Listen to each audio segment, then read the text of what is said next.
Então vamos lá, começar. Bom, o meu trabalho ele fala sobre um estudo sobre a percepção de mulheres lésbicas e bissexuais, sobre a questão tanto do sexismo como da heteronormatividade nas organizações. O trabalho foi escrito por mim e pelo meu orientador do mestrado, o Renan Gomes de Moura. Bom, para iniciar, eu vou tentar conceituar assim rapidamente o que se entende por sexismo e heteronormatividade. Bom, o sexismo seria aquela ideia de que a mulher ela se encontra numa posição secundária, inferior, subalterna, aquela ideia de desvalorização do feminino. Enquanto que a ideia da heteronormatividade é uma imposição de um ideal de que a única sexualidade existente natural seja a heterossexual, enquanto que as demais sexualidades elas passam a ser vistas como patológicas, como erradas e imorais. Bom, a partir disso, dentro da sociedade, a sociedade ela é formada por diversos Dani, dissensos e só um momento. desigualdades. Não está Oi? passando o slide. O slide não está passando para mim. Não sei se para você está passando. Ah, agora tá. Não está passando? Puder colocar em tela cheia, Sani, desculpa, te Foi? agradeço. Foi? Tá em tela cheia. Vocês estão conseguindo ver? Mas é que para a gente não está aparecendo em tela cheia. Mas às vezes acontece esse problema, professora Vanessa. Eu acho que. Mas tenta passar os outros ali do lado, fazendo favor. É que antes não estava passando. Agora tá? Agora tá. Só não tá em tela cheia, mas. Quando eu coloco em tela cheia, então acho que vocês não conseguem ver, né? Ele não tá. Mas eu acho que talvez possamos deixar assim para não atrasar também. Tá. Então vou continuar. É, Bom, então a sociedade ela é formada por diversos dissensos, desigualdades, seja com relação à questão da segregação social e política que invisibiliza mulheres e coloca os homens num papel de poder e de domínio público, seja também pela questão, né, de pessoas que são fora da heterossexualidade, elas acabam se tornando muitas vezes alvo de controle e de preconceito por essa ideia de uma relação hierárquica do que é considerado natural e o que não é, dentro dessa lógica heteronormativa. Então, a partir dessa situação, mulheres lésbicas elas podem se tornar alvo, né, de duplo preconceito, tanto pela questão do gênero como pela questão da sexualidade, assim também como mulheres bissexuais, que elas muitas vezes passam a ser alvo de estereótipos. Então, dentro das organizações, uma vez que elas surgem, né, como um espelho, a imagem e semelhança da sociedade, então acaba que ocorre essa diferenciação desses integrantes das organizações, muitas vezes relacionados a características como o gênero e a sexualidade.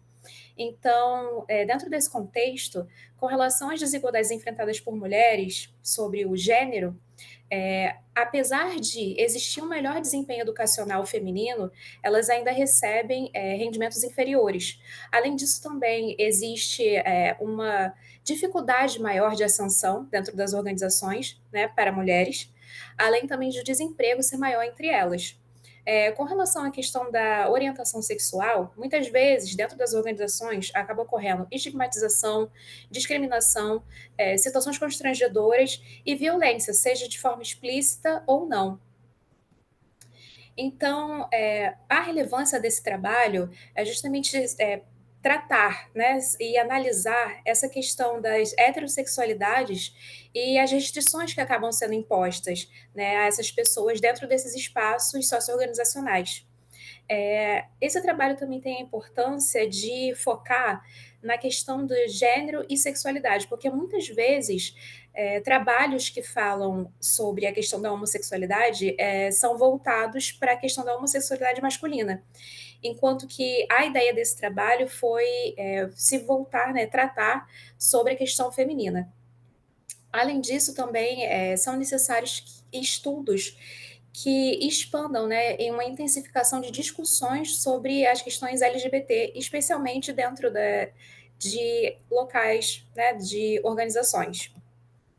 Bom, com relação à metodologia, a abordagem foi qualitativa, as entrevistas realizadas foram semi-estruturadas, a maior parte dessas entrevistas foi realizada através de comunicação eletrônica, apenas duas delas em formato presencial, com duração de 40 a 60 minutos cada. As participantes, elas tinham idades entre 26 e 44 anos, foram 10 mulheres que elas foram escolhidas através da técnica Snowball. E elas eram oriundas das cidades do Rio de Janeiro e de São Paulo. E foi utilizada análise de conteúdo de acordo com Bardan. Então, com relação às falas das entrevistadas, foi possível notar essa ideia da incapacidade feminina, o trabalho feminino geralmente visto sempre como secundário ou de apoio. Havia um descrédito muito grande com relação ao trabalho dessas mulheres. Existia uma diferenciação na avaliação e no reconhecimento, em que mulheres, elas muitas vezes reclamavam de serem vistas, e o trabalho delas ser visto como inferior ou como pior do que homens que estavam na mesma posição. Então, existia também, elas reclamaram bastante sobre a questão da dificuldade de promoção.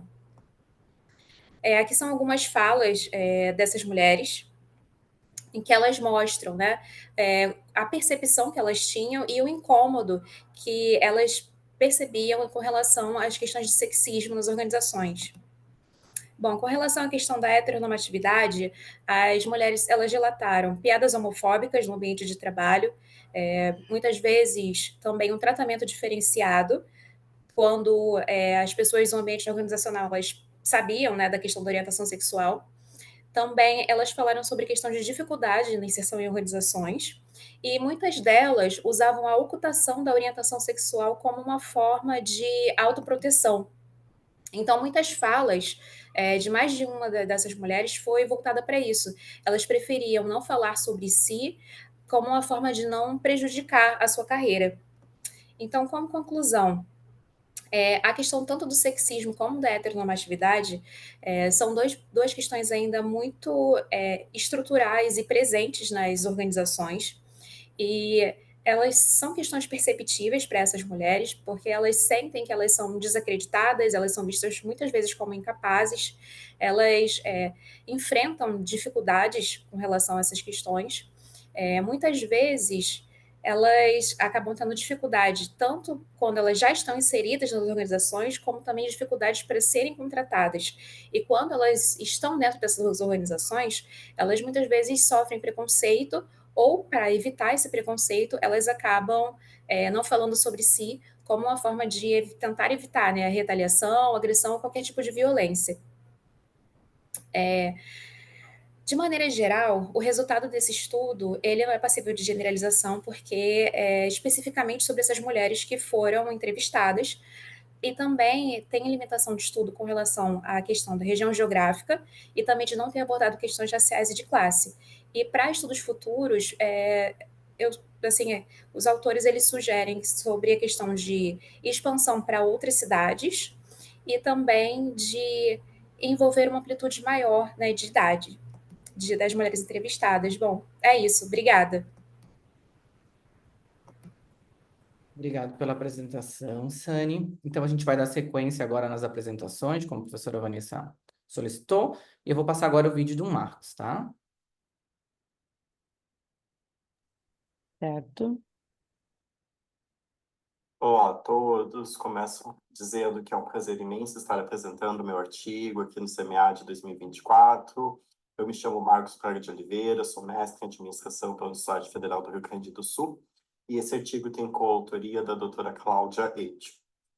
Eu começo dizendo que esse artigo ele é fruto da minha dissertação de mestrado, mas ele é fruto dessa dissertação antes da defesa da dissertação.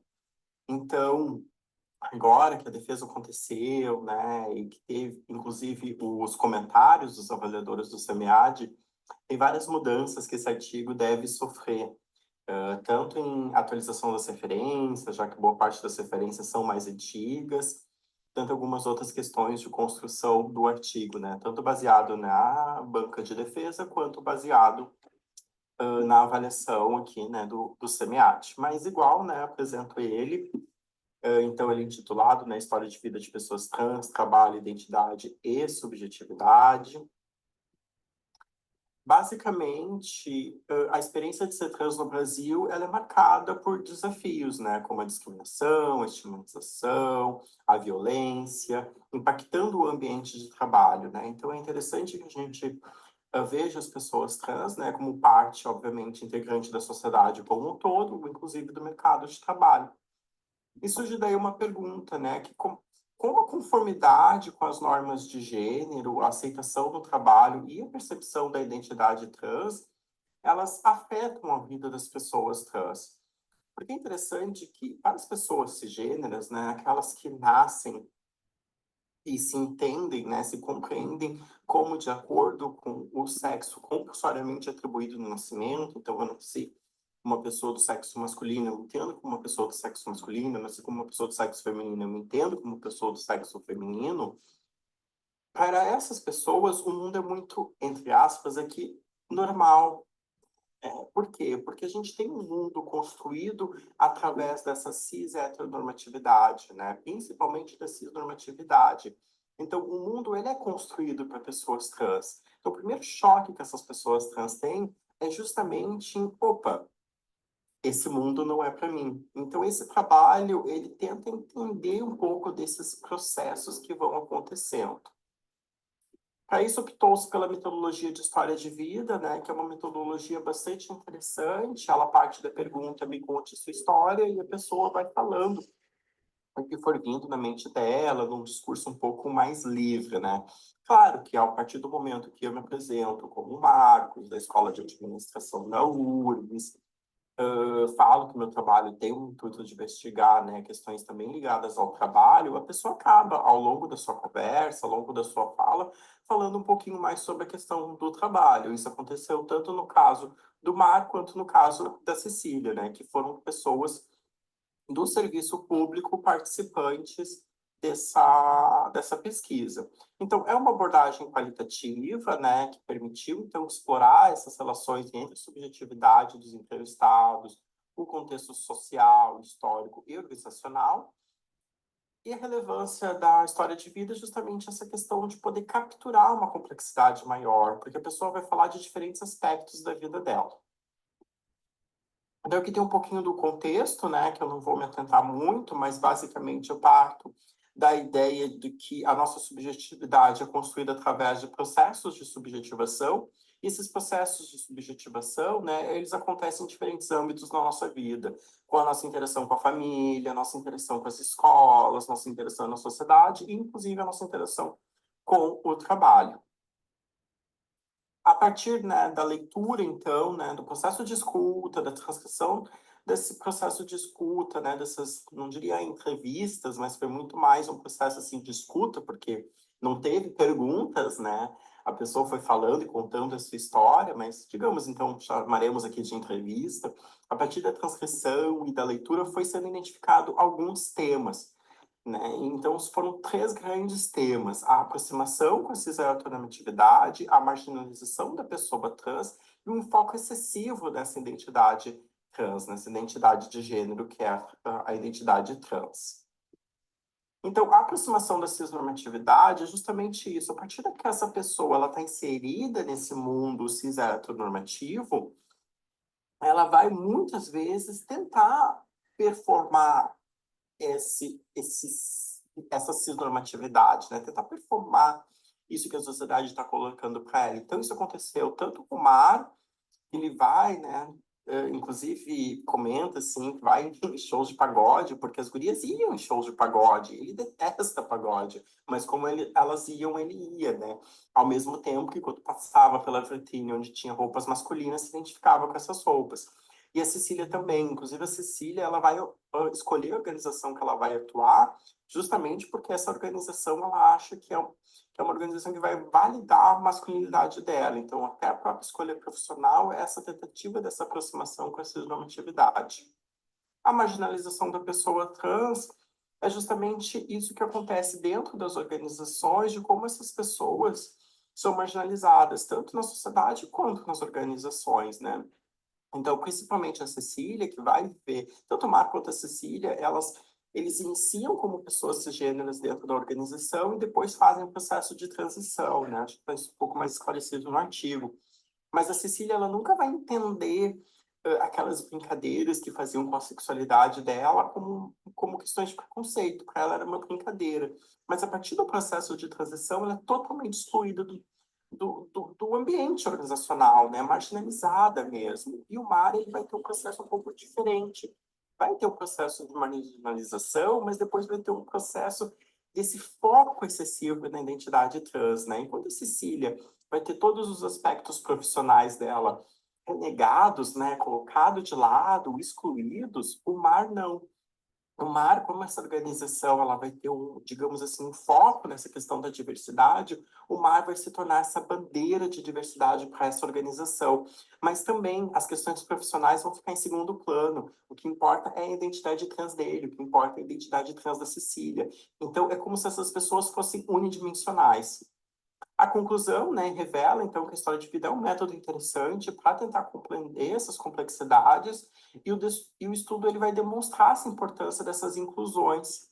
E a gente até cria, então, uma figura esquemática, depois essa figura mudou bastante, inclusive pós a defesa da dissertação, para mostrar que o sujeito ele vai interagir com organizações, né, e com a sociedade, e vão ter forças tanto organizacionais e da sociedade, quanto forças do sujeito, né? Então, a gente não está falando que não existe agência, mas essa agência é condicionada num contexto, e a organização, inserida nesse contexto social, ela pode funcionar como marginalizadora dessa identidade trans, que é no caso da Cecília, ou mesmo como uma espécie de validadora dessa identidade, que é no caso do Mar. Eu agradeço, muito obrigado. Foi um vídeo bastante rápido, né, para dar esse panorama sobre o artigo, mas é isso. Muito obrigado. Parabéns, então, Marcos, pela apresentação. E vamos passar o último vídeo, que é o meu.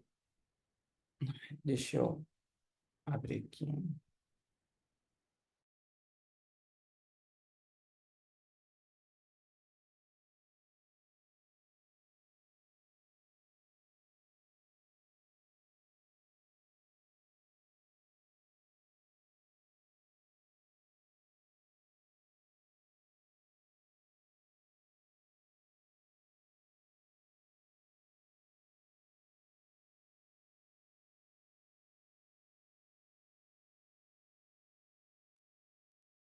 Acho que travou aqui. O Luiz me avisou aqui no WhatsApp que caiu a luz da casa dele. Bem que eu achei que ele estava bastante imóvel.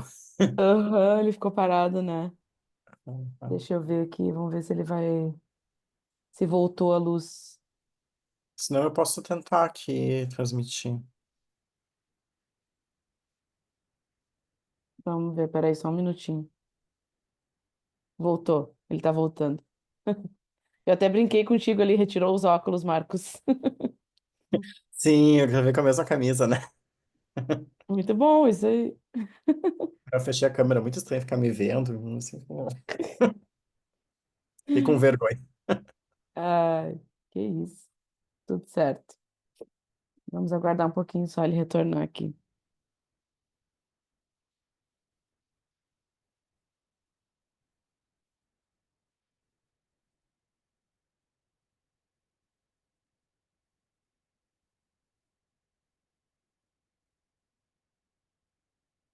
E essa submissão que tu fez, Marcos, foi em quando? Desse vídeo? Esse vídeo, eu acho que foi semana passada, se eu não me engano. Ou segunda, eu acho que foi segunda, se eu não me engano. E o artigo em si foi antes. Foi antes.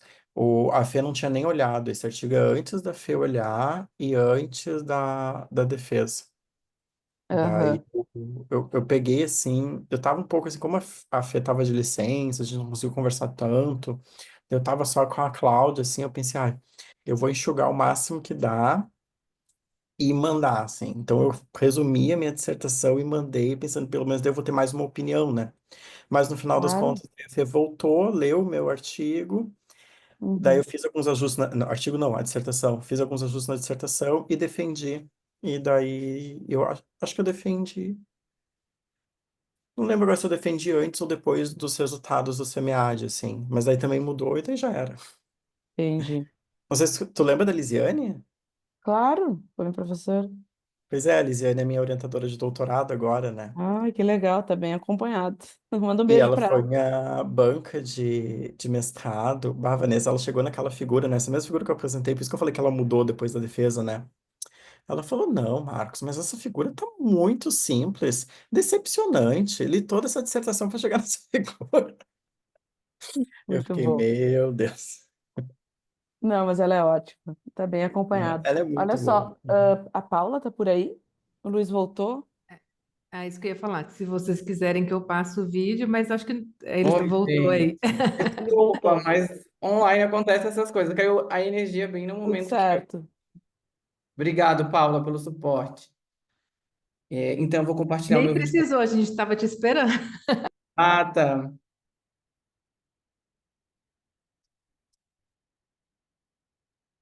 Eu sou doutorando em administração na...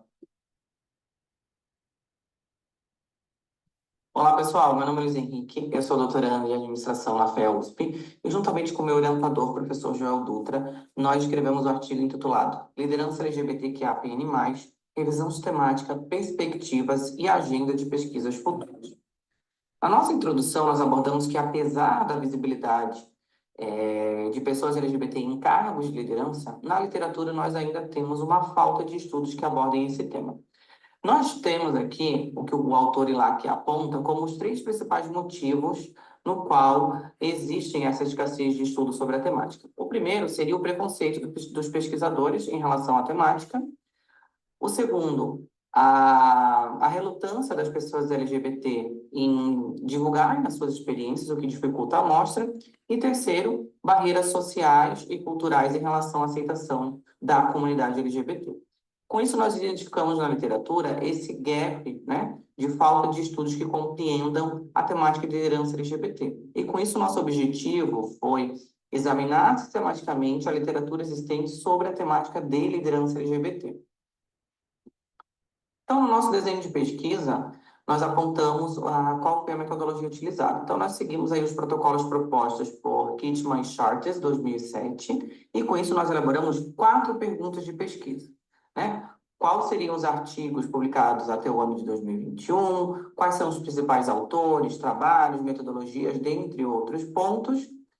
Quais seriam os principais tópicos de pesquisa e também quais seriam as tendências de pesquisas futuras. Nós escolhemos as bases de dados Scopus e Web of Science por serem as principais bases na área de administração. Não escolhemos período temporal, então a gente partiu de 2021 para trás, que foi o ano da coleta de dados. Estabelecemos alguns termos de pesquisa e também estabelecemos alguns critérios de inclusão e exclusão. Com isso, eu mostro aqui para vocês o nosso desenho de pesquisa da revisão. Então, nós partimos de uma amostra de 1.433 artigos nas 2 bases. Depois de todos os critérios de inclusão e exclusão, nós chegamos a uma amostra final de 52 artigos para a nossa amostra. Então, com relação às análises, nós observamos aqui um período temporal de 16 anos de pesquisa em relação à temática de estudo. Nós podemos perceber que houve uma média de publicação de 3,25 artigos por ano, e nós observamos que 40% da publicação sobre os temas aconteceu nos últimos 2 anos, né? Então, publicações aí recentes que vêm estudando sobre a temática. Com relação às análises que a gente realizou, observamos que os principais autores que publicaram sobre o tema foram as professoras e pesquisadoras Lee e Ren, publicando 3 artigos cada uma como primeira autoras. Com relação aos principais trabalhos utilizados e referenciados no artigo, o trabalho seminal de Fasseger et al. 2010 foi apontado como o trabalho mais citado, né? Nesse artigo, eles abordam sobre o modelo multidimensional de promulgação da liderança LGBT. Com relação às metodologias, prevaleceram-se as metodologias qualitativas, com 29 artigos, e em sua maioria também eram trabalhos empíricos. Com relação às instituições acadêmicas, observamos que as universidades americanas representaram 30% da amostra, seguida aí por universidades do Canadá, Reino Unido e Itália. Com relação aos tópicos de pesquisa, nós indicamos 5 principais tópicos de pesquisa. O primeiro deles, relativo à identidade LGBT. Então, dentro dessa temática, houveram estudos que abordaram sobre desde o desenvolvimento dessa identidade, as influências nessas identidades, né, a exposição dessas identidades, a questão de você se afirmar e a sua visibilidade da identidade LGBT e também a interseccionalidade dessa identidade com outros aspectos. O segundo tópico foi em relação ao ativismo e advocacia LGBT. Então, os estudos abordaram sobre as estratégias que esses líderes utilizaram para advogar e utilizar o ativismo em relação às causas, a questão do empoderamento e a promoção da visibilidade desses líderes, né? A promoção de políticas de equidade e inclusão e também a defesa dos direitos LGBT. O terceiro tópico foi relativo às barreiras e desafios que esses líderes enfrentaram.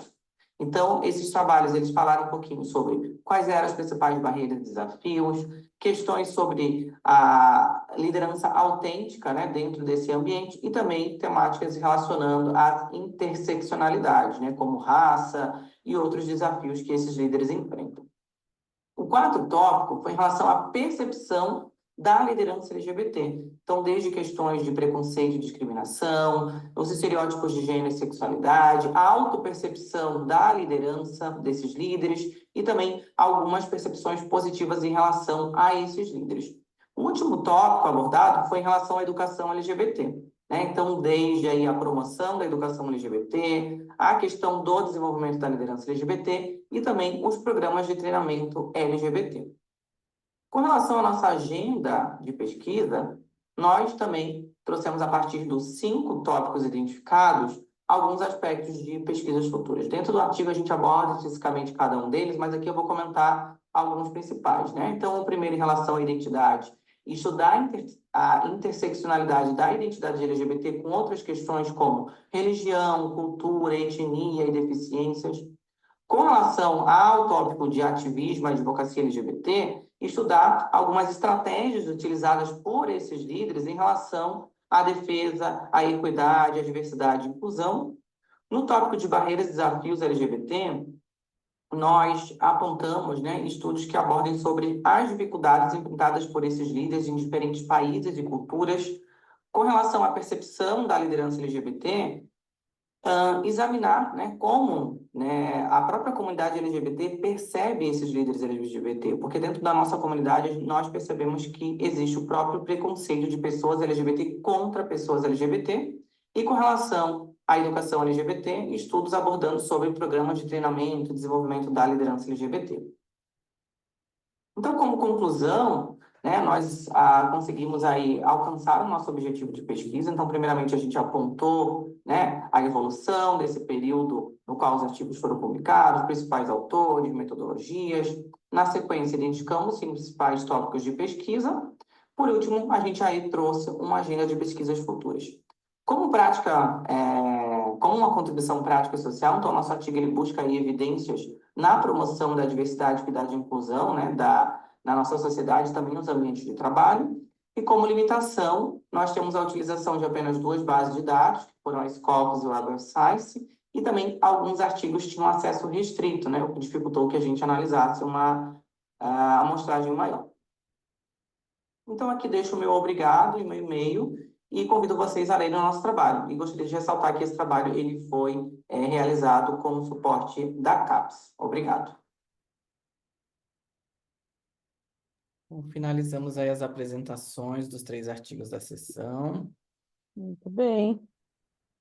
Então vamos agora, vou fazer alguns comentários sobre cada um dos trabalhos, mas desde já quero parabenizar vocês, né? Ressaltar aquilo que eu disse antes pelos temas escolhidos.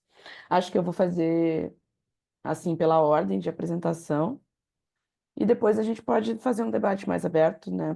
Acredito que vocês possam ter lido, né, os artigos também dos outros colegas, viram a apresentação, então também podem conversar, né? Aqui nessa sessão a gente tem 2 artigos teórico-empíricos e um artigo de revisão sistemática que aponta como eu havia falado antes com o Luiz, né, antes de vocês entrarem, acredito que os artigos de revisão sistemática e bibliografia, revisão bibliométrica, enfim, eles são muito importantes para a gente fazer um mapeamento do tema, e de igual importância também são os artigos teórico-empíricos, né?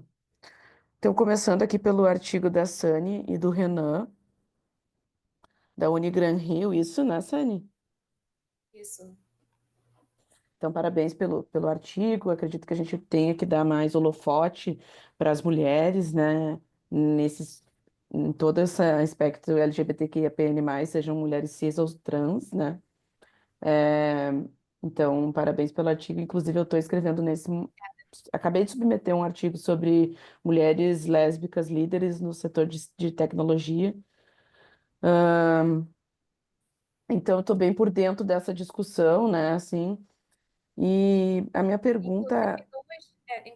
Desculpa atrapalhar, duas das entrevistadas, elas eram do ramo de tecnologia. E, assim, uma coisa que elas reclamavam muito é que elas trabalhavam na área de TI, mas os homens não deixavam elas fazerem as atividades técnicas. Elas sempre ficavam com uma atividade de apoio, sabe? Interessante. Porque elas, sempre como secundárias. Isso chama bastante atenção, porque essa foi minha pesquisa do mestrado, né? E esse artigo, ele surgiu antes de eu efetivamente terminar a pesquisa do mestrado. Mas na pesquisa final apareceram assim mais coisas. E aí, como você comentou que você estava escrevendo sobre isso, eu lembrei. Sim. A gente acabou focando. Isso foi iniciativa de um orientando meu, talvez um pouco tensionado pela minha condição, mas ele é até engraçado, porque é um homem hétero, branco, e ele quis fazer sobre esse tema, achei bem inusitado até. Bastante. Acho que foi talvez um pouco influenciado pela orientadora. Mas enfim. E aí ele quis fazer e a gente agora deu seguimento. Eu me juntei com a professora Aline Fraga, que também pesquisa comigo há um tempo, e Eu sobre conheci a isso. Aline Ah, é? ano passado. Eu acho que foi no CASE. Eu não me lembro se foi no Isso. CASE. Eu Ela fui é em todos os coordenadora congressos. de uma sessão do CAS. Isso, isso. Aí Isso. ela é muito interessante também o trabalho dela. Eu já citei, na verdade, o trabalho de vocês, até na Sim. minha dissertação. Sim, a gente fez um artigo que foi de revisão sistemática as diversidades da diversidade, né? Uhum.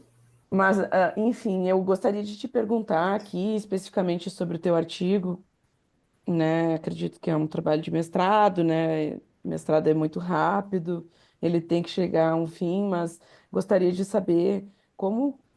Eu acho que eu posso fazer as perguntas, de repente, todas as perguntas, não sei como vocês acham, mas eu acho que de repente eu possa comentar todos, aí vocês vão respondendo por ordem e depois a gente abre o debate, pode ser? Tá. Sobre o artigo da Sani e do Renan aqui, depois, Sani, eu gostaria que tu respondesse como vocês chegaram nesse limite de entrevistas, essa saturação dos dados, né, que foram 10 entrevistas, e por que vocês optaram, por excluir mulheres trans, né, da pesquisa. Tu mencionou ali em algum momento até que os resultados poderiam ser diferentes, mas eu acredito que eles se aproximem em alguns momentos e se distanciem em outros, né? Então, eu acho legal de inserir a diversidade também, né, relacionada aí à performance, enfim, à identidade, né, das pessoas nesses estudos. Ahn, e, por fim, daí, quais estratégias que vocês recomendam aí para que as organizações possam combater esse sexismo? Porque esse sexismo, a gente sabe que está bem reiterado na pesquisa que existe essa heteronormatividade, mas quais as brechas que tu vê, assim, como área de gestão de pessoas que a gente possa promover para minimizar esse sexismo, essa heteronormatividade, né? Em termos de práticas mesmo, né? Porque a gente sabe que enquanto mulheres lésbicas, às vezes menos as mulheres bi, mas enfim, a gente vai passar por isso, tá? Depois teve o artigo aqui do Marcos, então, que lembrei que foi premiado, tu teve uma premiação do Enampad, né? Não foi com esse, né? Mas acredito que tenha sido fruto de uma pesquisa também com a professora Fernanda, né? Ou a Cláudia. Foi com a Cláudia. Com a Uhum. Foi Cláudia, o né? projeto com a Isso. Cláudia. Então, parabéns, Marcos. Não tive a oportunidade de te parabenizar em outro momento, mas parabéns pela tua premiação. Eu gostei bastante do artigo de vocês. Como eu te comentei, né, vocês utilizam uma base teórica que eu utilizei para minha tese de doutorado, durante o meu mestrado, que é a questão do trabalho imaterial e da subjetividade ali com Ronick, que trabalhou com o Guattari, né? Então, da Sueli Ronick. Então, as minhas perguntas, assim, para ti. são nesse sentido, assim, eu percebo que quando a gente estuda sobre pessoas trans, há muita materialidade nas pesquisas. Como que tu conseguiu fazer essa amarração com a teoria de trabalho imaterial, né? Ah, falando sobre identidade, subjetividade. Gostaria que tu falasse um pouco sobre isso, assim, porque eu acho que as pessoas têm um pouco de dificuldade de trabalhar com essa teoria de trabalho imaterial, né?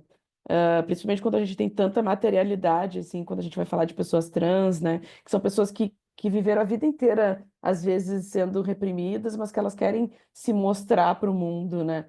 E aí eu acho que tu comenta, né? Qual a agência do sujeito, né? Tem uma pergunta que tu faz na tua pesquisa. Como que tu conseguiu conectar com essa teoria, assim, de trabalho imaterial? Enfim, gostaria que tu falasse mais sobre isso, assim. Ah, e aí tu comentou que a transição tanto do Mar quanto da Cecília ocorreu diante da inserção dele, depois da inserção deles no mercado de trabalho. E aí eu fiquei pensando, bom, será que se ocorresse antes eles teriam entrado, né? E, enfim, eu acho que tu deve ter pesquisado mais sobre isso, tu deve ter outros artigos também que falem mais sobre isso, tu pode comentar um pouco com a gente. Porque preparar uma equipe para receber uma pessoa trans é diferente de preparar uma equipe para transição de uma pessoa dentro do ambiente de trabalho, né? E eu acho que a gente precisa falar sobre essas práticas diferentes de treinamento e desenvolvimento mesmo, né? Dentro das organizações enquanto área, né? Bem, eu acho que é mais ou menos sobre isso, né? Acho que teu trabalho vem muito questionar aquela questão, né, de usar as pessoas trans como tokens, né, que eu comentei no início. Porque tu é, principalmente, acho que o Mar, né, foi utilizado muito, né? E a Cecília, eu acredito que por ser uma mulher trans, sempre as mulheres são delegadas, né, a um segundo patamar, assim, né, de modo geral. E eu acho que isso ocorre muito com as mulheres trans também, em comparação aos homens trans. Então, eu acredito que o teu trabalho é muito importante nesse sentido, assim, de enfatizar essa questão, assim, dessa diferença, né? Do quanto a mulher é sempre colocada em um segundo patamar. E então, né, parabéns pela pesquisa, gostei muito do trabalho. E aí teve o trabalho, então, de uma agenda, né, de pesquisa ali, baseada numa revisão sistemática do Luiz, junto com o professor Joel. Então, acho que tu está muito bem orientada aí pelo professor Joel, que tem uma vasta experiência na área de gestão de pessoas. E tu entra com essa questão dessa agenda, né, de pesquisa sobre liderança LGBT. Eu comentei, né, antes que eu estou fazendo, acabei de submeter esse artigo sobre liderança de mulheres lésbicas e fazendo essa pesquisa sobre liderança, eu vejo que o Brasil, tu fez uma pesquisa internacional, né, Luiz, junto com o professor Joel. Mas eu acredito que o Brasil é muito carente de pesquisas sobre liderança que sejam mais críticas, sobre um viés mais crítico, assim, propondo novas práticas de até de como ser líder, o que é ser líder, né? Porque eu acho que as pesquisas, pelo que eu percebo, assim, estão muito batidas na questão de dificuldades de, assim, percursos e percalços de liderança, né? E acabam por aí. Então, eu fiquei me questionando, assim, se gostaria depois que tu comentasse com relação ao cenário nacional, como que tu percebeu? Tu comentou ali, alguns autores são todos, né, pelo que eu percebi ali, autores de fora, né? E com a relação à agenda, eu gosto muito desses trabalhos que a gente faz revisão sistemática, acho muito legal. Quando a gente começa o doutorado, faz uma revisão sistemática ou revisão bibliométrica, acha uma lacuna, faz um mapeamento do campo, é muito importante para a pessoa que está fazendo doutorado. E gosto muito dessa agenda, né, de pesquisa. Isso é uma prática que o professor, não sei se vocês conheceram, o professor Sidney, da Escola de Administração. Eu convivi muito com ele, então ele trouxe isso muito para a gente, né? Sempre façam uma agenda de pesquisa no final das pesquisas de vocês, para que possa dar continuidade a essas pesquisas, né? Porque possa abrir e não fechar. Então, achei importante trazer essa agenda. E uma dos tópicos ali da tua agenda que eu achei mais interessante foi a educação de pessoas para essas lideranças, né, com relação às questões de sexualidade. Eu me preocupo muito com isso, porque eu acredito que é nesse sentido que a gente vai fazer essas mudanças no cenário organizacional, Hoje, enquanto trabalho lá na universidade, já trabalhei com educação corporativa e a gente fazia muito treinamento em company. Muitas empresas contatam ainda a universidade, mas hoje eu já não estou mais nesse setor de in company, de educação em company, e as empresas elas não sabem por onde começar. É sério isso, gente, elas não sabem por onde começar. Poucas pessoas. Hoje a gente não tem muita formação, né, para diversidade e inclusão. Na Universidade de La Salle, tinha um MBA em diversidade e inclusão que foi se transformando, hoje é um MBA em SG, mas no Brasil, em geral, a gente não tem muita formação para diversidade e inclusão. Então, quem que está ajudando essas empresas a fazer esses treinamentos? E eu gostei que tu comentou ali como agenda, né, a educação para lideranças, né?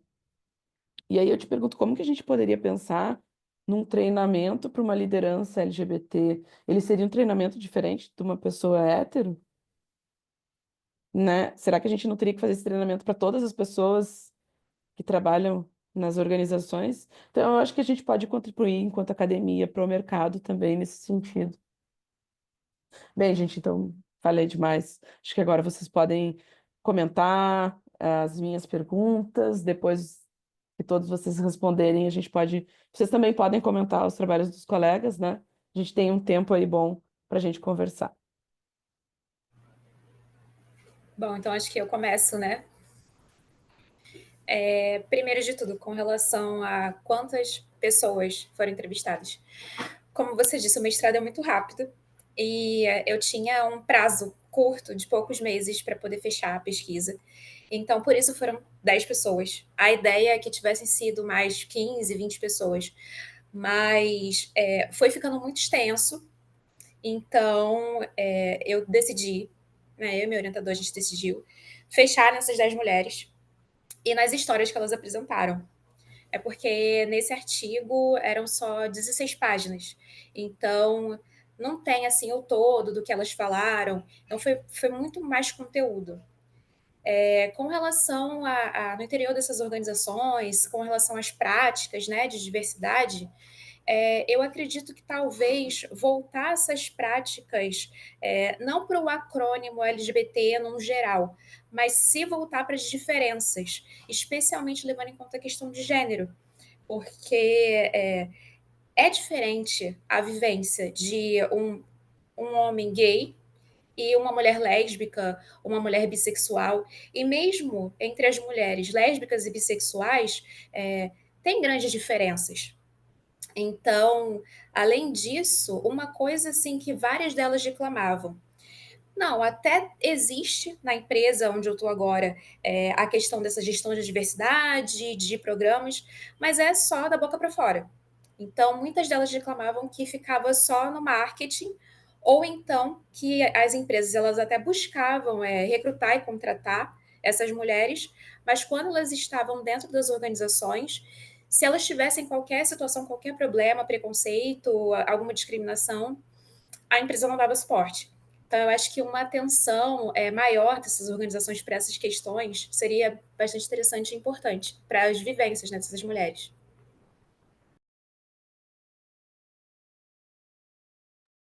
Sim, acredito que fica muito no discurso e não na prática, né? Sim, com A gente certeza. precisa pensar em como mudar isso, né? Mas já faz um tempo que a gente vem pensando nisso. Tem até o artigo do Luiz Alex, eu acho, Saraiva, do Políticas de Diversidade e Inclusão, como ir além, né, do discurso. A gente ainda está nessa, né? Mas obrigada, Sani. Sim, Então, eu sigo várias questões para serem comentadas, né? Mas já que a Vanessa citou o artigo que foi premiado do ENAPAD, né? Eu acho que eu começo falando um pouquinho sobre ele, porque esse artigo ele parte de uma pesquisa encomendada. Aqui no Rio Grande do Sul a gente tem um decreto estadual que cria cotas para pessoas trans em serviços públicos no âmbito executivo do estado. Então, a SUSEP, que cuida, né, todo o sistema penitenciário do Rio Grande do Sul, foi o primeiro órgão a ter um edital publicado com esse decreto, e por isso ele contratou, assim, Foi uma pesquisa encomendada, mas contratada, digo naquelas, porque não foi pago, né? Mas tudo bem. Contratou a URGS para tentar entender um pouquinho como é que seria a recepção dos colaboradores, dos servidores da SUSEP, com o ingresso desses servidores trans que iam entrar via concurso. E por que que eu estou falando isso, né? Porque a Vanessa pergunta, ora, mas se essas pessoas tivessem feito a transição antes? Bem, pessoas trans sofrem muito, e aqui tem alguns pesquisadores que vão falar, a gente não fala aqui de evasão escolar, a gente fala de exclusão escolar quando a gente fala de pessoas trans. Então, muitas pessoas que fazem a transição mais cedo passam por esse processo de exclusão dos espaços educacionais. Então, elas não conseguem nem mesmo se formar para conseguir um emprego. E na SUSEP não foi diferente. Nenhuma pessoa trans passou no concurso público. Nenhuma pessoa teve nota suficiente na prova teórica para ingressar para as próximas etapas, né? Porque a SUSEP tem aquela questão toda do exame físico e tudo mais, mas nenhuma pessoa passou. Então, temos essa questão educacional muito forte, e isso é um ponto que eu coloco, principalmente na dissertação, que a gente está falando, de certa forma, entre várias aspas, né, de pessoas trans privilegiadas nesse sentido.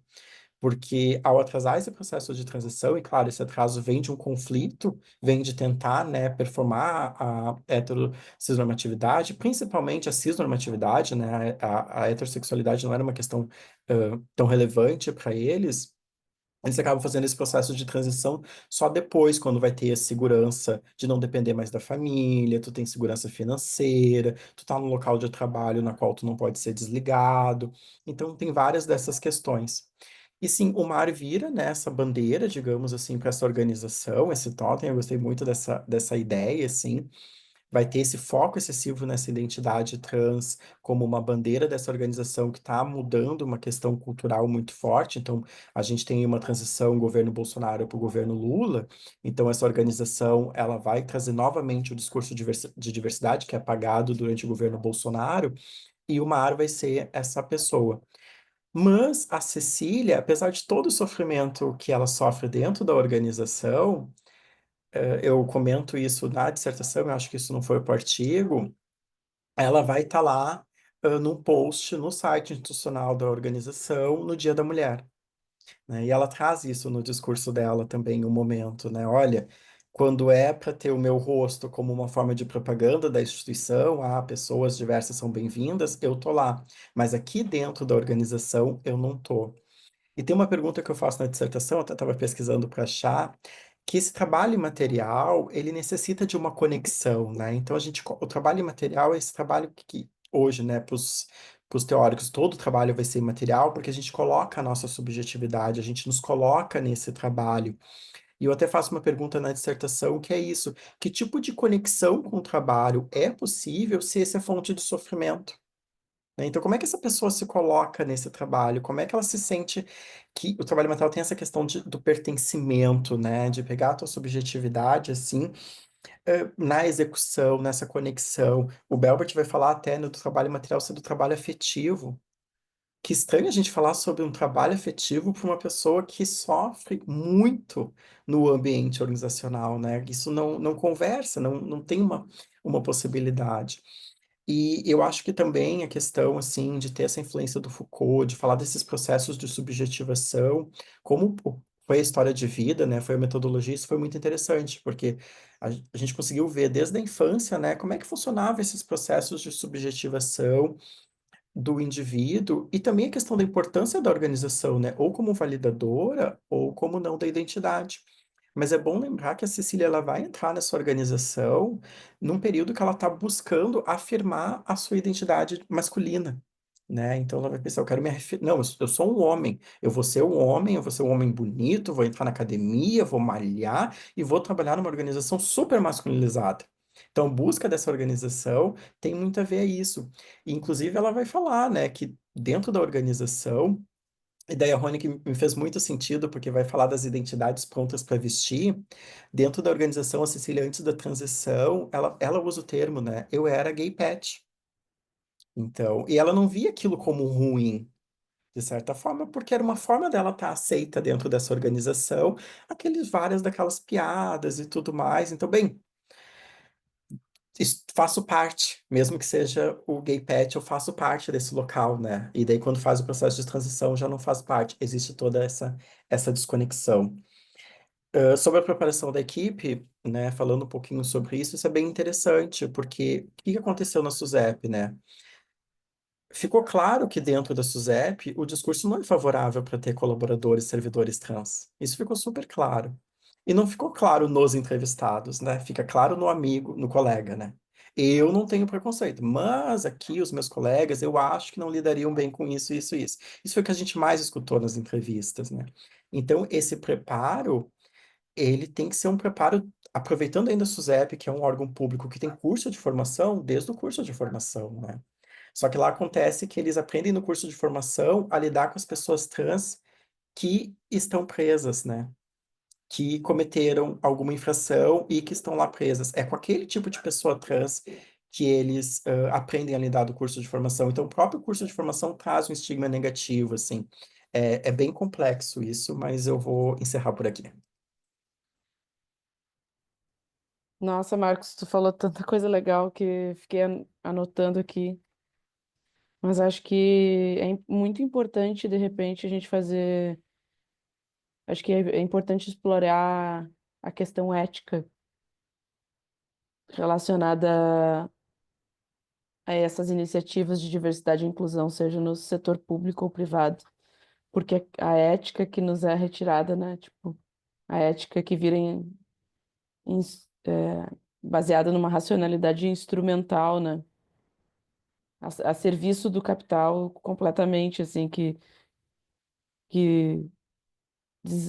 digamos assim, tira do ser humano a possibilidade de pensar conforme suas próprias convicções ou seus princípios, enfim. É, dá muito pano para manga o teu trabalho. Obrigada.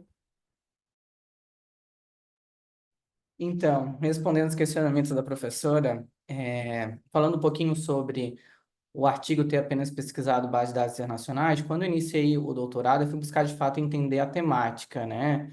Quando eu entrei no doutorado, o que eu vou estudar? Eu tinha recém feito um artigo sobre liderança LGBT, e eu já tinha estudado liderança no mestrado, daí eu pensei, o que eu vou estudar? E por ser LGBT também, eu pensei que de alguma forma eu poderia contribuir com a minha comunidade, né? Então, eu pesquisei nas bases de dados do Brasil, professor, e não tinha quase nada de artigo assim com foco de fato na liderança LGBT.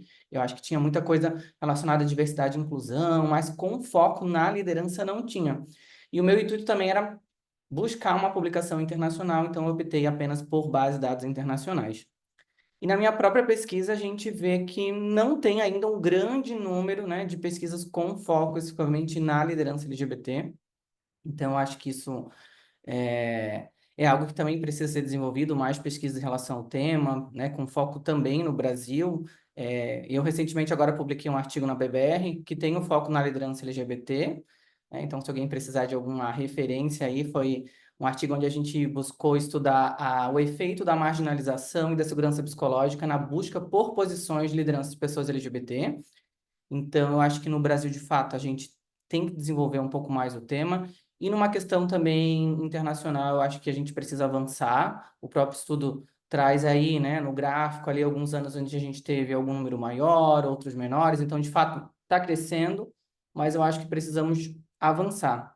E com relação aos tópicos que eu trago lá, o último deles foi em relação à educação LGBT. Eu acho que, de fato, isso é muito importante. Como eu comentei, esse artigo ele foi o meu primeiro artigo de tese. Eu já estou finalizando a minha tese, né? E dentro da minha tese, eu entrevistei 70 líderes LGBT. Então, em sua grande maioria, eram líderes de grupo de afinidade. E uma das principais coisas que eles compartilharam era a falta de apoio das suas lideranças, né? Então, assim, algo que foi trazido desde das próprias lideranças LGBT, talvez pessoas LGBT que viveram em períodos passados, que sofreram com relação a isso, e esse mesmo comportamento desses líderes com outros colegas LGBT, ele era repercutido. Então, alguns desses líderes me passaram isso, e alguns outros líderes também me passaram a questão da falta de aliados em relação a questões LGBT, né? Muitas pessoas não viu como algo importante, né? Então, muitas pessoas relataram, né, que deixavam, né, de advogar pelas causas ou algo do tipo, porque viam que muitas vezes tudo isso tinha tantas questões negativas que muitas vezes desmotivava essas pessoas, né? Então, acho que há sim a importância de a gente ter esses treinamentos, tanto, né, para líderes LGBT, mas também para aliados, porque não necessariamente você precisa ser um líder LGBT, você precisa estar dentro da sigla, né? Você pode ser um aliado e também, né, ter a sua liderança buscando incluir todas essas siglas. E a gente não tem, eu acho que ainda muitos treinamentos em relação a isso, né? Com foco mesmo em liderança LGBT, a gente tem, eu acho que eu dei uma pesquisada em Harvard, Stanford, que são programas caríssimos. Eu tive a oportunidade de fazer um esse ano, que eu fui para a Alemanha fazer um programa de liderança LGBT, foi muito legal, numa universidade lá. Tive contatos com alguns líderes, né? No nosso grupo tinha apenas uma aliada, então para a gente entender então a importância de pessoas que também se alinhem às causas e lutem em prol da comunidade. Então acho que o treinamento ele é necessário, né? Buscar conscientizar essas pessoas no ambiente de trabalho e também trazer esses líderes, independente de serem da sigla ou não, em buscarem trazer um ambiente mais inclusivo para todos. Eu acho que isso com certeza propicia para que mais lideranças surjam e nós tenhamos também mais pessoas LGBT em cargos de liderança. Luiz, eu me vi muito no teu depoimento, porque a gente teve, né, no La Salle o primeiro MBA em diversidade e inclusão em 2019, e a maioria da turma eram pessoas que faziam parte de alguma minoria em direitos reconhecidos, digamos assim. Então, poucas pessoas aliadas, né? Parece que apenas a gente precisa furar essa bolha, né? E inserir, de repente, uma disciplina sobre diversidade e inclusão no MBA de liderança de CEOs, né? A gente precisa inserir diversidade e inclusão na matriz de treinamento, nos programas de desenvolvimento de lideranças das empresas, né? Então, acho que a gente precisa furar essa bolha e talvez não vá ser colocando, às vezes, que nem eu falo, né? Às vezes a gente faz micro-revoluções, né? Que nem o Foucault dizia. Às vezes a revolução é no micro, né? A gente não chega com os dois pés na porta, com a bandeira LGBT, fazendo um treinamento sobre gênero e sexualidade. A gente vai por dentro, né? A revolução às vezes é por dentro. Acho que é por aí que a gente pode seguir, né? Mas agora eu vou deixar aberto para vocês também comentarem, né, os trabalhos dos colegas. Eu sei que o Luiz leu os trabalhos dos colegas. Não sei, Luiz, se tu quer começar comentando? Posso comentar, porque eu sou curiosa, assim, então eu acho que é primeiro perguntar para a Sani, porque como eu fiz as minhas entrevistas da tese, né, a gente tem um comparativo de que algumas das minhas pessoas, dos meus entrevistados falaram, e dos seus. E um aspecto que quando eu fui ver a tua tabela ali com as características, eu fui procurar a cor das pessoas, porque assim, dentro das entrevistas que eu fiz, muitas pessoas comentaram da dificuldade também em relação à sua cor de pele, né? Então, alguns entrevistados me falaram, Luiz, em alguns momentos eu sofri mais por causa da minha cor do que a minha orientação sexual. Aí eu também não sei se dentro das suas entrevistas vocês chegaram a ver alguns desses tópicos em relação à cor. Outros entrevistados também me falaram muito em relação a mulheres que sofreram assédios no ambiente de trabalho, e eu vi que também não foi um tema retratado no teu. Algumas mulheres bissexuais me retrataram a ideia de que elas sempre eram fetichizadas no lado sexual, de que como ficavam com homens, mulheres, os homens chegavam sempre fazendo brincadeiras que não eram legais. Então, eu te pergunto se você chegou a ver alguma coisa em relação a isso. E eu também fiquei surpreso, porque no final ali, vocês trazem como resultado que a maioria dessas pessoas não enxergavam comentários homofóbicos, né, não diretamente a elas, como uma violência no ambiente organizacional. E eu acho que isso foi algo que foi um pouquinho diferente da minha entrevista, né? Porque eu acho que essas piadinhas, essas desculpinhas, né, que sempre, é só uma piada, eu estava brincando, eu acho que isso cria um ambiente hostil. E esse ambiente hostil é um ambiente que afeta, né, a segurança psicológica e, consequentemente, faz com que essas pessoas não aceitem a sua identidade ou não deixem a sua identidade visível, né? Porque eu acho que é importante hoje A questão da visibilidade LGBT, que é algo que eu também trago no meu estudo, né? Quando você vê um líder, um CEO, um diretor da empresa, poxa, ele faz parte da comunidade, você também pode se espelhar nessa pessoa e perceber que um dia você pode chegar lá, né? E eu acho que esse resultado da sua pesquisa foi um pouquinho diferente. Bom, com relação à questão da cor de pele, até no final do texto, eu acredito que eu tenho colocado que fica para uma sugestão de estudos posteriores, porque a gente não teve foco nem de tratar sobre essa questão da cor de pele, a questão também cis e trans, porque como era uma pesquisa de mestrado, e eu tinha, como eu até disse para a professora Vanessa antes, eu tinha um período assim, de meses muito curto para poder terminar essa pesquisa, a gente decidiu focar mesmo na questão do gênero e da orientação sexual. Com relação a essas, vamos colocar assim, piadocas, né, homofóbicas, que é nada mais do que discriminação disfarçada de humor. Mas muitas dessas mulheres, elas entendiam, não foi diretamente para mim, então não está sendo homofóbico. Principalmente a entrevistada mais velha, ela relativizava, isso provavelmente nem está nesse artigo, mas aparece na minha dissertação. Ela relativizava e dizia: aqueles comentários básicos, você sabe o que é normal. Então, ela já achava aquilo ali que fazia parte do dia a dia dela. Então, ela já não enxergava mais como algo que fosse ofensivo. Então, desde que não fossem direcionados diretamente a essas mulheres, algumas delas, elas meio que não se incomodavam. Com relação à questão das mulheres bissexuais, sim, na minha pesquisa de mestrado apareceu isso.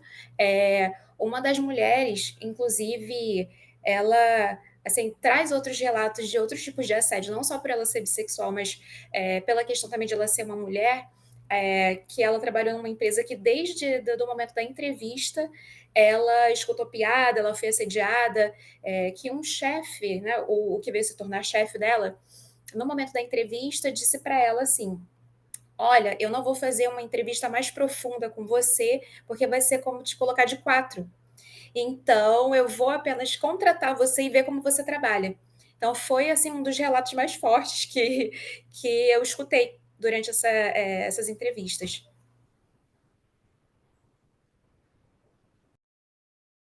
Perfeito, obrigado, Sani. Eu acho que é de fato, né? No mestrado a gente acaba não tendo tempo, eu também já fui mestrando, né? São 2 anos e passa voando, mas como eu te falei, eu fiz algumas entrevistas e de fato a gente percebe, né, algumas dificuldades em relação à cor, e principalmente quando são pessoas transexuais, eu acho que tendem ainda a ter muito mais barreiras e desafios, né? E outro ponto, acho que eu não vi aqui que você colocou também, que a gente, falando de sexualidade, aqui de heterossexualidade, temos também essa questão ligada a, principalmente assim, quando falamos de mulheres, né? Mulheres mais masculinizadas ou menos masculinizadas no meio de trabalho. Assim como nós, enquanto gays, né, sabemos que homens que são mais afeminados tendem a sofrer mais no ambiente de trabalho.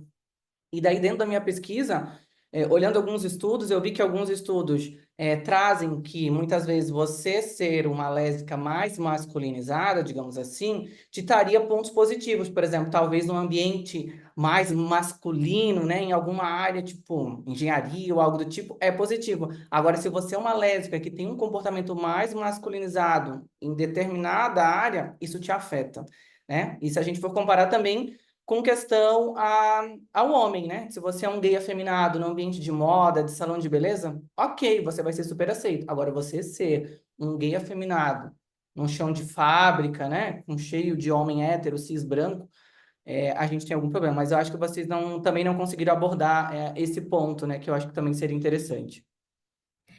Na dissertação também aparece. E aparece mais de uma mulher falando sobre essa questão. Que elas sentiam que, por serem masculinizadas, elas sofriam mais. Então, até mesmo as mulheres que fossem lésbicas ou bissexuais que não fossem masculinizadas, mas elas percebiam que as que eram sofriam mais. Então, sim, elas percebiam essa diferenciação. Teve essa questão mais explorada também na dissertação, porque como o artigo só podia 16 páginas, 17, se eu não me engano, realmente ficou muito resumido. Não deu para tratar de todos os assuntos, assim, não deu para trazer todas as falas. Tiveram falas muito interessantes, assim, uma mulher que disse que quase não foi contratada, porque a entrevistadora percebeu que ela era lésbica. Só que acabou que elas tinham um currículo muito bom e ela acabou sendo contratada. E essa entrevistadora virou a chefe dela. Só que essa entrevistadora também era lésbica. E aí ela dizia que não contratam mulheres lésbicas porque eu não quero misturar as coisas. E aí essa entrevistada falou, como pode uma lésbica lesbofóbica? Então tiveram situações assim, sabe, que foram muito interessantes, mas que infelizmente não deu para colocar no artigo. Eu entendo, eu sei bem como é, né? A gente querer colocar muita coisa, até na apresentação, eu tinha muita coisa para falar, eram só 8 minutos, não dava tempo. Mas parabéns pela tua pesquisa, gostei bastante. Desejo sucesso para Obrigada. que fique, né? Não vai dar tempo de citar na minha tese, é uma pena, porque eu já vou defender, mas desejo aí muito sucesso. Não sei se a professora Vanessa quer comentar alguma coisa. Sim, só queria comentar que essa questão que tu disse assim das lésbicas que performam, né, mais uma masculinidade. A gente fez alguns estudos, né, que até as próprias lésbicas e às vezes até mulheres que ocupam cargos de alta gestão, que furaram, digamos assim, o teto de vidro, elas se colocam muito no masculino, né, como um ser masculino, um ser profissional sem gênero às vezes, né? Mas a gente até entrevistou uma mulher hétero, né, que tinha um cargo de alta gestão e ela falou, às vezes eles me falam que eu sou lésbica, sapatão, porque eu vou tomar uma cerveja com os caras no final da tarde, e eu faço isso porque eu tenho que interagir com os homens, porque isso faz parte desse ritual masculino de liderança, assim, né? Então, eu acredito que tenha uma maior passabilidade ali naquele universo da alta gestão que é heteronormativo, pelos estudos que a gente fez, sabe? Tudo que é feminino é pior. Quanto mais feminino for, seja homem, mulher, né? É pior. Inclusive o meu orientador, ele estuda também sobre a questão da feminilidade, mas em homens.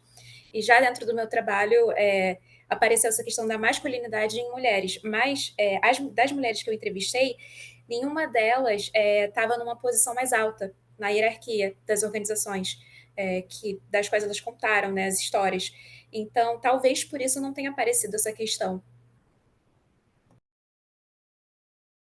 Pode Mas ser, pode ser. parabéns pelo seu artigo. Com relação ao Marcos, eu gostei muito do teu artigo. Eu acho que tem falas que são super legais, assim, falas tristes, né? Mas eu acho que nós percebemos aí a dificuldade, de fato, da questão trans no ambiente de trabalho, como eu falei, né? A sua orientação sexual, a sua cor, agora a questão do seu gênero muitas vezes complica, né? Porque muitas vezes você também acaba não conseguindo esconder das pessoas, né? Eu acho que isso dificulta. Então, acho que você trouxe pontos super interessantes, né? A questão do fato de, enquanto a pessoa é lésbica ou gay, ok. Até que são aceitos no ambiente de trabalho, mas a partir do momento que a pessoa, né, ela se entende como uma pessoa trans, já começa a ser rejeitada no ambiente de trabalho, né? Então, assim, histórias tristes.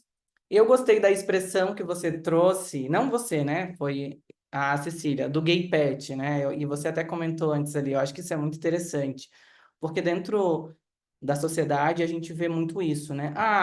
Enquanto a pessoa, principalmente gay, né? Enquanto gay eu falo isso porque assim, enquanto você é um gay, você pode ser afeminado, você pode falar piadinha sobre essa pessoa, você pode rir dela, ela vira chacota, ok. Mas a partir do momento que a pessoa dá a opinião dela em relação que talvez isso não seja legal, homofóbico, a pessoa tá militando. E daí os héteros, de certa forma, já não gostam mais disso, né? Então, acho que isso foi, assim, um ponto que me chamou a atenção, porque, de fato, isso acontece, infelizmente, né? Muitas pessoas acabam aceitando piadinhas e comentários, esse tipo de comportamento, porque a partir do momento que você, de certa forma, tenta militar ou tenta impor o seu respeito, você de certa forma, excluído por essas pessoas, né? Então, acho que foi um ponto interessante que eu vi assim. Eu acho que eu não anotei nenhuma pergunta aqui. mas eu gostei bastante, tá? Das falas, do teu trabalho, tá? De parabéns, assim. Também queria que tivesse publicado para eu citar. Gostei da metodologia História de Vida, achei bem interessante. E é um desafio, talvez, também, né? Porque às vezes, quando eu fiz algumas entrevistas, e tem pessoas que parece que às vezes a entrevista não flui, assim. Você tem que ficar puxando, né? E nunca tentei fazer uma pesquisa de história de vida, mas seja interessante, talvez seja um desafio para a pessoa conseguir de fato falar em alguns momentos, né? E eu acho que assim, aquele teu modelo ali no final, você falou que mudou agora na sua dissertação, eu acho que é interessante. Eu particularmente não colocaria na conclusão.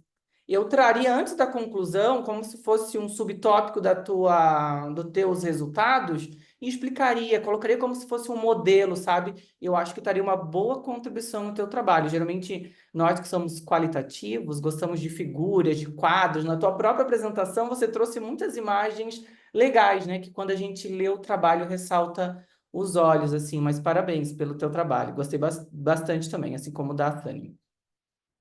Obrigado. Vou fazer uns comentários, assim, das conversas que foram feitas até agora, que eu achei interessante. A Cecília, ela tem uma frase, né, que ela fala que virar homem, nessa sociedade é uma promoção, né?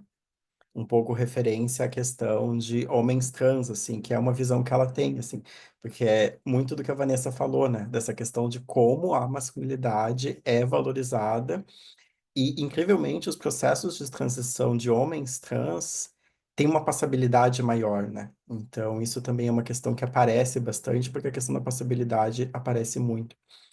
E essa questão de homens e mulheres, assim, na valorização do dia a dia do trabalho, eu tenho uma colega que ela foi gestora geral da Caixa da região sul, assim, né? Caixa o banco. E ela fala que tinha uma valorização muito grande dos homens e uma desvalorização das mulheres na Caixa por causa do horário de início de trabalho e horário de saída, né? Porque as mulheres chegavam bem cedo, porque elas levavam seus filhos na escola e iam para o escritório administrativo da Caixa. E elas saíam no horário delas, porque elas tinham que buscar os seus filhos nas escolas, né? E os homens chegavam tarde, mas ficavam pós-expediente, né? Então, tomando a cervejinha, conversando com chefes, fazendo toda essa questão, esse, esse social, né? E depois, quando vinha as avaliações de desempenho, era esse social que pesava nessas avaliações de desempenho. E eu acho que um pouco o que o Luiz falou da interseccionalidade é interessante, depende muito do indivíduo e do contexto.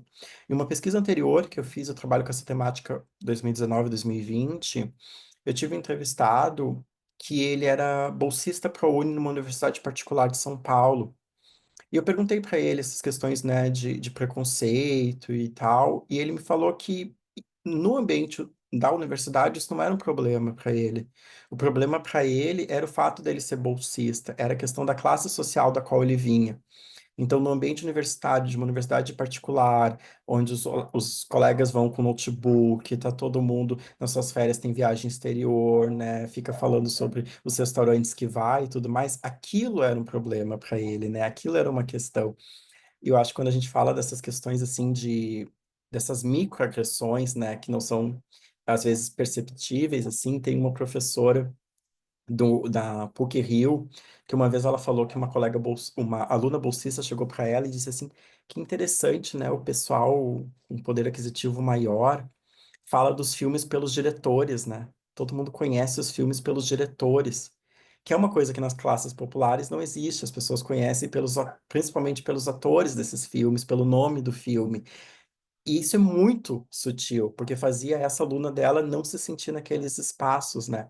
Então, às vezes, essas questões de discriminação, de preconceito, elas são muito sutis, elas não são coisas veladas.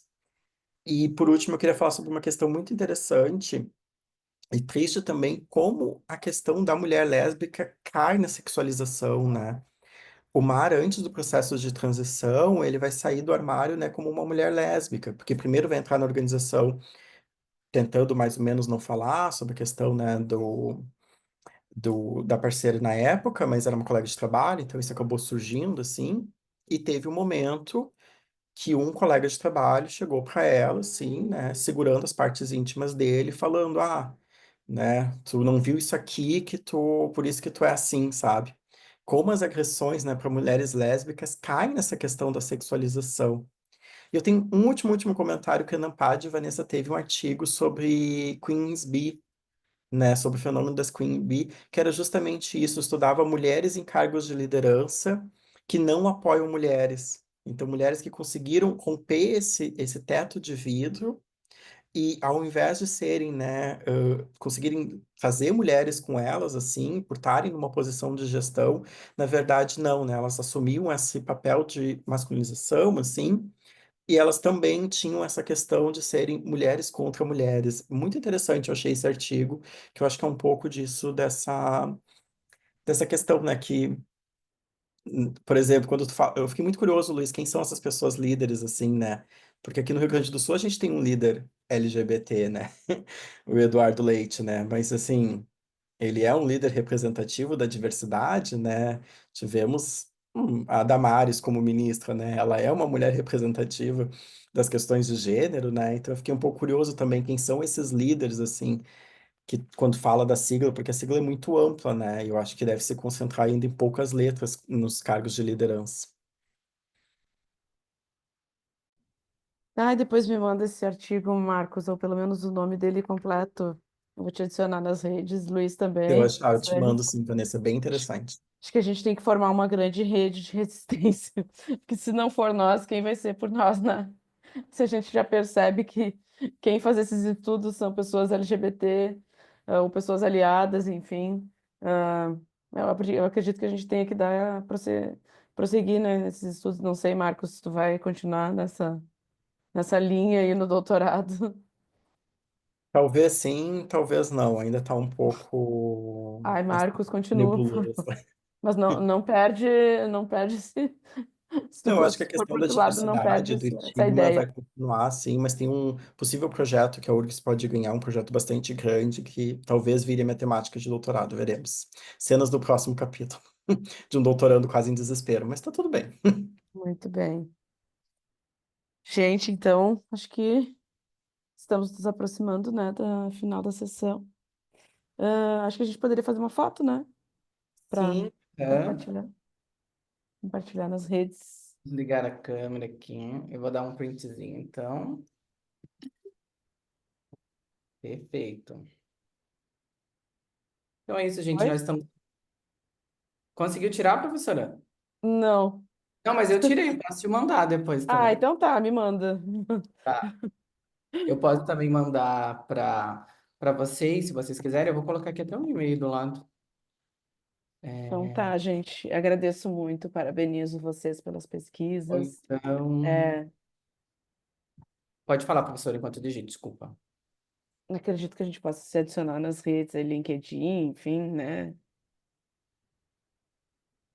Instagram da vida, acho que a gente tem que manter essa rede, né? Até para publicações, enfim. A gente pode fazer essas trocas para as bancas dos nossos alunos, futuros alunos. Mas parabéns mesmo, obrigada pelo debate. Eu que agradeço, professora, em nome do SEMEAD, agradeço a sua participação, e agradeço ao trabalho de todos aqui. Ah, eu tenho que mandar só um pouquinho, que quando a minha internet caiu, eu não consegui pegar o link. Só um momentinho aqui para avaliar a nossa sessão, tá? Se vocês puderem avaliar, eu vou encaminhar aqui do lado, o linkzinho para avaliar a sessão, tá? Então, mais uma vez, agradecer a presença da professora Vanessa pela moderação da sessão, gostei bastante, assim, eu acho que foram contribuições ricas, agradecer o Marcos, a Sani também, espero que o trabalho de vocês sejam publicados aí, que a gente tenha outros artigos, né, de diversidade, equidade e inclusão para que a gente consiga citar. Se precisarem de alguma coisa, coloca aqui o meu contato, né, futuras publicações, recomendações, o que precisarem, desejo sucesso para vocês, né, nas suas vidas profissionais, no doutorado, em todos os aspectos. E é isso, gente. Vamos em frente. Muito obrigado e sucesso a todos. Tchau, Obrigado, tchau. pessoal. Obrigada, tchau.